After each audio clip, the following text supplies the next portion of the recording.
चढ़ी आएगा, माला पहिराएगा, सात फेरा लेके पिया डोली में ले जाएगा। ए हीरो आ घोड़ी चढ़ी आएगा, माला पहिराएगा, सात फेरा लेके पिया डोली में ले जाएगा। तो हम ससुरा का राह धरेंगे और तुम क्या करोगे? बोतल चलाई तोरा चलते नाचन की तबाह करेंगे, तोरा चलते नाचन की तबाह करेंगे। वही डेटावे पे हम बियाह करेंगे, वही डेटावे पे हम बियाह करेंगे। चाहे कोर्ट मैरिज या निकाह करेंगे, चाहे कोर्ट मैरिज या निकाह करेंगे। वही डेटावे पे हम बियाह करेंगे, वही डेटावे पे हम बियाह करेंगे। आही दादा धर्म परिवर्तन करबा का? तका बुझाता रू आउ है जो सोचा तारा।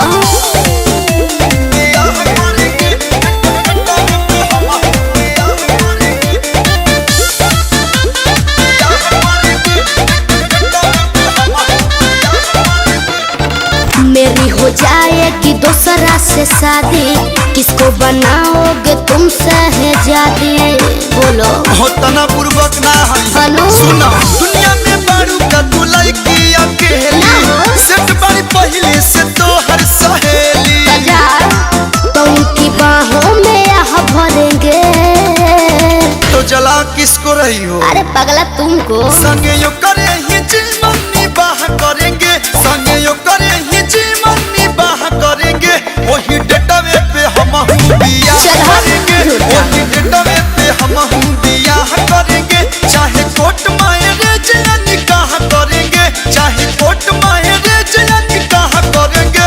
वही डेटावे पे हम बियाह करेंगे, वही डेटावे पे हम बियाह करेंगे। सुहागोर हाथ उसी दिन मनाएंगे। तुम धोखा दे रहे हो। धोखा मैंने नहीं तुमने दिया है। अरे बाबू मजबूरी था।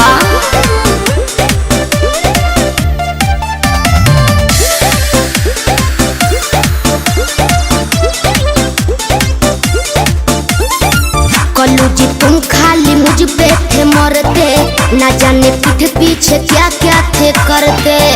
अरे अब मुझे जाकर के पता चला है।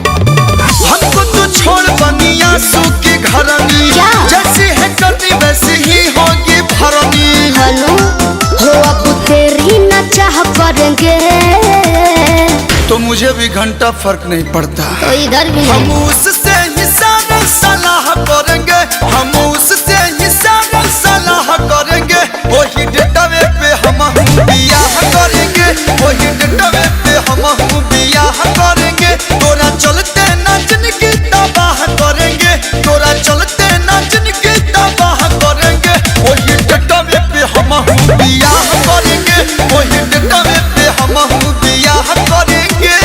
अब चलो तनी बियाह के तैयारी करें। हाँ तो जल्दी जा।